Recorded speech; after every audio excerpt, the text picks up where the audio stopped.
Hello everyone, स्वागत है आप सभी का हमारे YouTube channel Hindi by Neeru ma'am पे। तो हम अपनी क्लास में समास के विषय में पढ़ रहे थे। उम्मीद है आप सभी को हमारी ये वीडियो है जो पसंद आ रही होगी। यदि आपको पसंद आए वीडियो तो प्लीज़ लाइक करें, शेयर करें और हमारे चैनल को सब्सक्राइब करें। हमने कर्ण तत्पुरुष समास तक पढ़ लिया था। आज हम संप्रदान तत्पुरुष समास के विषय में पढ़ेंगे। ये जो विषय है ये कॉम्पिटिटिव एग्ज़ाम के लिए भी फ़ायदेमंद होगा, तो प्लीज़ ज़्यादा से ज़्यादा वीडियो को शेयर करें। संप्रदान तत्पुरुष में देखते हैं कि कौन सा कारक चिन्ह होता है और किस प्रकार इसका विग्रह होता है।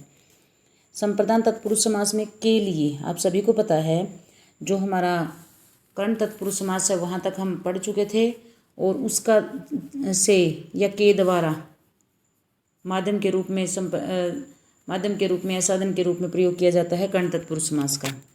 अब है संप्रदान तत्पुरुष समास में, तो संप्रदान कारक की कारक विभक्ति के लिए होती है। किसी के लिए जब क्रिया करते हैं तो उसी के लिए हमें के लिए शब्द जो कारक विभक्ति चिन्ह है उसका प्रयोग किया जाता है। और इस संप्रदान में कारक विभक्ति का लोप होता है। संप्रदान कारक विभक्ति का लोप होता है कब? जब हम समस्त पद बनाते हैं। लेकिन जैसे ही हम विग्रह करेंगे समस्त पद का, तो के लिए कारक जो चिन्ह है हमारे संप्रदान का वो सामने आएगा। आराम कुर्सी, आराम के लिए कुर्सी। यज्ञशाला, यज्ञ के लिए शाला। रसोई घर, रसोई के लिए घर। ये सारे जो ऐसे के लिए जब हमारा कारक विभक्ति चिन्ह आएगा तो वहाँ हमारा संप्रदान तत्पुरुष समास जो होगा। नेक्स्ट है हमारा अपादान तत्पुरुष समास। अपादान कारक का जो विभक्ति चिन्ह है उसका भी वो भी से होता है। लेकिन से हमारा कर्ण तत्पुरुष समास का भी हमने पहले पढ़ा था। लेकिन दोनों में अंतर क्या होगा, डिफरेंस क्या होगा इन दोनों में, कि जो कर्ण तत्पुरुष समास में से आएगा वो किसी साधन के रूप में या माध्यम के रूप में प्रयोग होगा। लेकिन जो अपादान का कारक विभक्ति चिन्ह है से, वो अलग होने का भाव देगा। जैसे उदाहरण से समझाते हैं कि पेड़ से पत्ता गिर गया, तो पेड़ से पत्ता अलग हो गया, से तो यहाँ भी आया।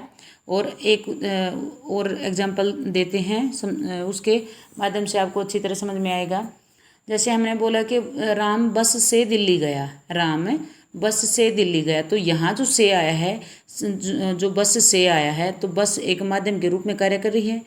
तो यहाँ हमारा जो से है वो कर्ण कारक होगा। और जो अभी जैसे राम बस से गिर गया, राम बस से उतर गया या फिर गिर गया, तो फिर वो अलग हो गया, बस से जो राम है अलग हो गया। तो यहाँ जो से आया है वह अपादान कारक का विभक्ति चिन्ह होगा। तो यहाँ भी है जो वही चिन्ह लगेगा हमारा। जैसे यहाँ है, इसमें लिखा है कि इस तत्पुरुष समास में है, जो अपादान तत्पुरुष समास में अपादान कारक की विभक्ति का लोप हो जाएगा। जैसे रोग मुक्त, रोग से मुक्त। कामचोर, काम से जी चुराने वाला। तो से यहाँ हमें अलग होने का भाव दे रहा है, तो यहाँ हमारा अपादान तत्पुरुष समास होगा। ऋण मुक्त, ऋण से मुक्त। तो ये सारे हमारे किस प्रकार के होंगे, से ये जो लगा है अपादान तत्पुरुष के ही उदाहरण होंगे। नेक्स्ट है हमारा संबंध तत्पुरुष समास। इसका विभक्ति चिन्ह होता है का भी, के भी और की भी। संबंध कारक का विभक्ति चिन्ह क्या होता है, का, के या फिर की। जिसमें संबंध, जिस समास में कारक की विभक्ति का लोप हो, जो संबंध कारक की विभक्ति का लोप पाया जाता है। जैसे राजरानी, राजा की रानी। राष्ट्रपति, राष्ट्र का पति। राजकुमार, राजा का कुमार। तो ये हमारे सारे किसके हुए, संबंध तत्पुरुष के उदाहरण हुए, जहाँ समस्त पद करते समय समास बनाते समय है जो संबंध तत्पुरुष की संबंध कारक की विभक्ति का लोप हो जाता है। लेकिन सामने कब आते हैं, जब उसका हम विग्रह करते हैं। जैसे उदाहरण में दिया है राजा की रानी, राजरानी। अगला करेंगे अधिकरण तत्पुरुष समास। इस अधिकरण कारक की विभक्ति चिन्ह होता है में और पर। जहाँ पर क्रिया करने का आधार बताया जाता है उसी के लिए है जो अधिकरण कारक का आवश्यकता हमें पड़ती है। जिसमें अधिकरण कारक की विभक्ति का लोप पाया जाए वहाँ हमारा अधिकरण होगा। देखते हैं, वनवास, वन में वास, नगरवास, नगर में वास, घुड़सवार, घोड़े पर सवार। तो ये जो में और पर आए हैं वो अधिकरण कारक के हमारे जो कारक अधिकरण कारक की विभक्तियां हैं और विग्रह करने पर ये स्पष्ट हो जाएंगी। लेकिन जैसे ही हम समस्त पद बनाते हैं, समास बनाते हैं, तो फिर इन विभक्तियों का लोप हो जाता है। इसके अलावा तत्पुरुष के कुछ अन्य उदाहरण भी बताए गए हैं। देखते हैं कौन कौन से हैं। एक होता है हमारा अलूक तत्पुरुष समास। अलूक तत्पुरुष में देखेंगे ए का अर्थ हुआ नहीं और लुक का हुआ लोप, मतलब लोप नहीं हुआ। इसका अर्थ क्या हुआ फिर? लोप न होना मतलब लोप नहीं होता। जो हमने ऊपर देखे हैं, पहले पढ़े हैं कि तत्पुरुष समास में है जो दूसरा पद प्रधान होता है और कारक विभक्ति चिन्हों का लोप हो जाता है, ऐसा हमने पढ़ा था। लेकिन ये तो इसका विपरीत हुआ। अलुक तत्पुरुष समास में क्या होगा कि कोई भी है जो कुछ भी इसमें लोप नहीं होगा। इस समास में पहले पद में कारक चिन्ह किसी न किसी रूप में विद्यमान रहेगा। जैसे सरसिज, सरसिज इसमें पहला पद सरसी है, सरसी। ज इसमें हमारा प्रत्यय जुड़ा हुआ है, ज का अर्थ हुआ है पैदा होना। तो इसमें पहला पद क्या हुआ हमारा? सरसी, जिसका अर्थ क्या हुआ? सरोवर। सरसी का अर्थ हुआ सरोवर। तो सरोवर में जन्म लेने वाला, इसका अर्थ तो हुआ ये। लेकिन यहाँ इसका अर्थ सरोवर नहीं बल्कि सरोवर में होगा, सरोवर में जन्म लेने वाला। इसमें अधिकरण कारक विभक्ति चिन्ह में विद्यमान है। सरसिज सरोवर में जन्म लेने वाला। तो कहीं ना कहीं हमारी ये विभक्ति है जो में, वह किसकी है? अधिकरण की है और ये इसमें मौजूद रहती है। तो इसमें यहाँ हमारा कारक विभक्ति चिन्ह का लोप नहीं हुआ। तो ये हमारा होगा अलुक तत्पुरुष समास। एक दो उदाहरण और भी है इसमें। मनसिज, मन में उत्पन्न। मनसी मतलब मन में जन्म लेने वाला। वाचस्पति, वाच या फिर वाच का मतलब होता है वाणी का पति। वाचस्पति वाणी का देखिए इसमें कारक विभक्ति चिन्ह फिर भी आया है इसमें। युधिष्ठिर, युद्ध में स्थिर में इसमें भी आया है। तो ये जैसे युधिष्ठिर है हमारा और मनसिज है, ये किसी न किसी दूसरे समास में भी प्रयोग हो सकते हैं। मनसिज मतलब मन में जन्म लेने वाला या पैदा होने वाला, तो कामदेव भगवान को हम बोलते हैं। और युधिष्ठिर एक विशेष जो हमारे पांडुपुत्र थे, ज्येष्ठ पांडुपुत्र थे युधिष्ठिर, और उनके लिए ये जो शब्द है हमारा रूढ़ है, माना गया है उन्हीं के लिए। तो युधिष्ठिर उन्हीं के लिए पुकारा जाता है, रूढ़ है शब्द, उनके लिए ही ये परंपरा से चला आ रहा है। तो ये हमारे उस युधिष्ठिर के लिए भी प्रयोग होगा और इसमें अलुक तत्पुरुष समास में भी आएगा।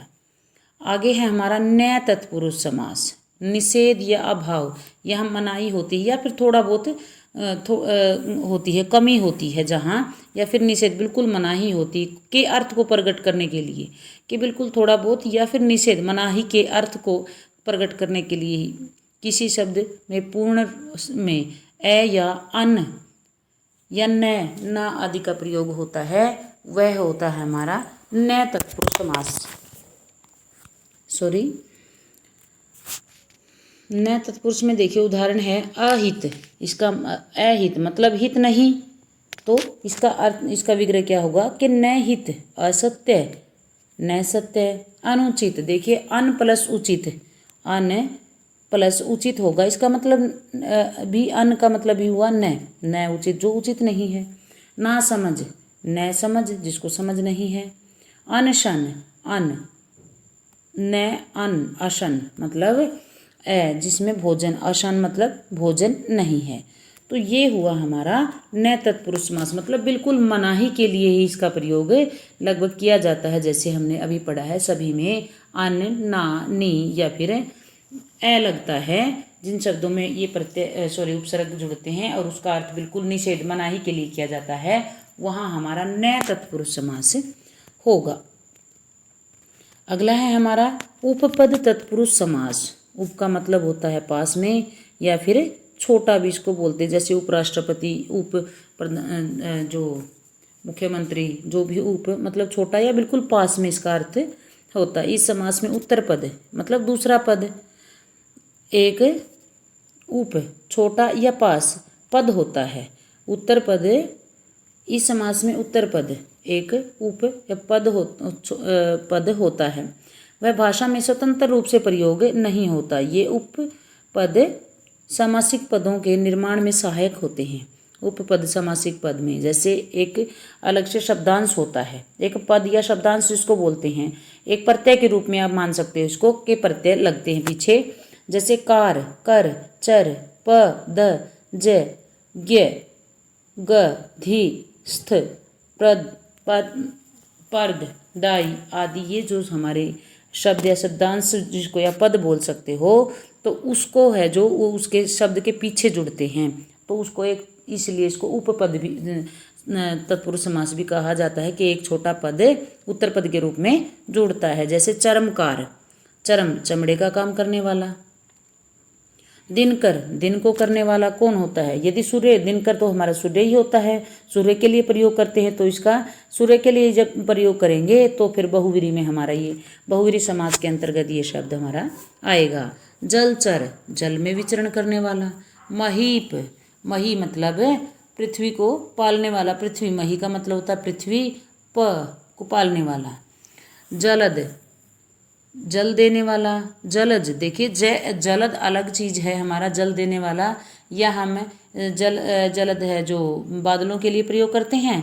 जलज, जल में जन्म लेने वाला। जो जय शब्द हमारा जय जो एक बाद में प्रत्यय जुड़ा हुआ है, उसका अर्थ ही होता है जन्म लेना या पैदा होना। तो जलद और जलज में भी अंतर होता है।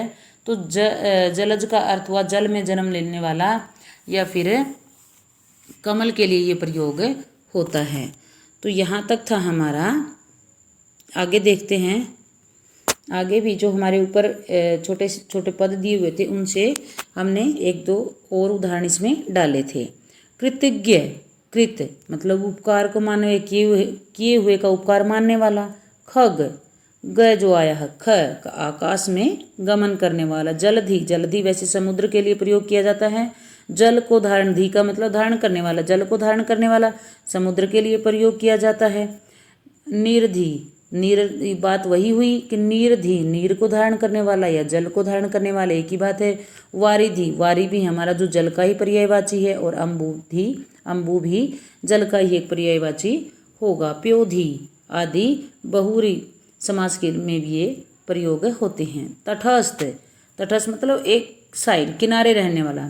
तट पर स्थिर रहने वाला, साइड में जैसे हम बोलते हैं कि एक साइड हो जाए भाई, तो तट पर स्थिर रहने वाला। लाभप्रद, लाभ प्रदान करने वाला। सुखदाई, सुख देने वाला।